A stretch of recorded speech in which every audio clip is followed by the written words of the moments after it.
লক্ষ্মীর ভান্ডার কেন করেছিলাম জানেন মা বোনেরা? নোটবন্দির সময় আমি দেখেছিলাম, যখন নোটবন্দি হলো আধ ঘন্টার মধ্যে আমি রিয়াকশন দিয়েছিলাম। কেন জানেন? আমি বলেছিলাম এটা মানুষের ক্ষতি হবে। আমার কাছে অভিষেকের মা ছুটে এলো, আমার কাছে থাকে, বললো দিদি দিদি আমাকে 500টা টাকা দেবে। আমি বললাম কেন? পরে সব টাকা তো জমা করে দিতে হবে, টাকা তো চলবে না। তাহলে আমি বাজার করবো কি করে? একটি মেয়ে, সে ব্যাঙ্গালোরে থাকে, সে আমাদের আছে বাড়িতে, সে এসে বললো দিদি আমাকে 200 টাকা দেবে। আমি বললাম কি করবে? বললো हमारा पास तो 1 पैसा भी नहीं है। আপনাদের যতটুকু জমা পুঁজি মায়েরা লুকিয়ে রাখে ও দুঃসময়ে কাজে রাখবে বলে সব নিয়ে নিয়েছিল। তাই আমি সেদিন ঠিক করেছিলাম যে লক্ষ্মীর ভান্ডার মা বোনেদের উপহার, আমি লক্ষ্মীর ভান্ডার করে দেব। আমার নিজেরও একটা লক্ষ্মীর ভান্ডার আছে, সেটা তাই 5 টাকা 10 টাকা যা পাই জমাই। আর আমার বাড়িতে মা কালী পুজো হয়, ওই টাকা জমিয়ে আমি বছরে একটা না একটা কিছু মাকে দিই। নানুরের সভা থেকে ফের খেলা হবে হুঙ্কার মুখ্যমন্ত্রীর। এবারে খেলা হবে দুরন্ত, আগামী দিনে টার্গেট দিল্লি বললেন তৃণমূল নেত্রী। খেলা হবে, এবারে খেলা দুরন্ত খেলা, দুর্দান্ত খেলা, বিজেপির সূর্যাস্তের খেলা। বাংলাকে করেছো টার্গেট, আগামী দিন দিল্লিকে করব আমরা টার্গেট। তৈরি থাকো, প্রস্তুত থাকো। নন্দীগ্রামে শুভেন্দু অধিকারীর উদ্দেশ্যে জয় বাংলা স্লোগান। দীনবন্ধুপুর যাওয়ার পথে উত্তেজনা তৈরি হলো। তৃণমূল কর্মীদের উদ্দেশ্যে পাল্টা স্লোগান বিজেপি কর্মীদের।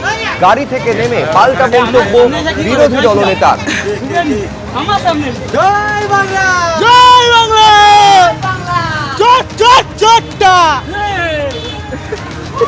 আমার এমএলএ অফিসে সবাই পরিষেবা পেয়েছে, এসব করে লাভ নেই।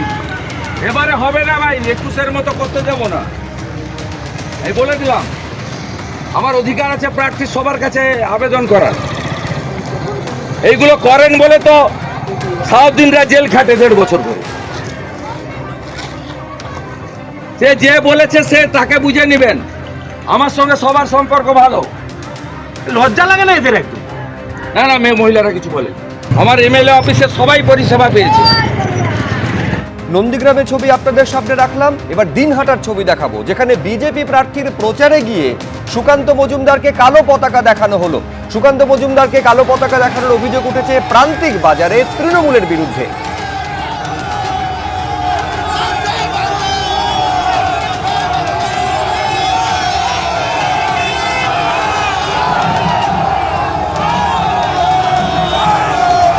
ছবিতে দেখতে পাচ্ছেন দিনহাটায় বিজেপি প্রার্থীর প্রচারে যান সুকান্ত মজুমদার এবং সুকান্ত মজুমদারকে দেখা মাত্রই কালো পতাকা দেখানো হয়।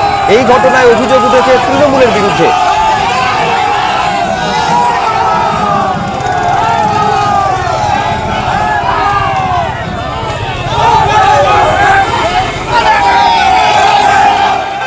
তৃণমূলের কয়েকটা পতাকা দেখতে পেয়েছিলাম, তো তৃণমূলের এমনি কালো পতাকা দরকার হয় না। তৃণমূলের নেতারা মুখের সামনে দাঁড়ালেই মুখ কালো তো সবার।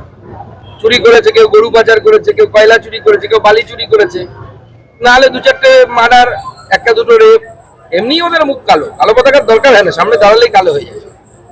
তো এরকম অনেক দাঁড়াবে।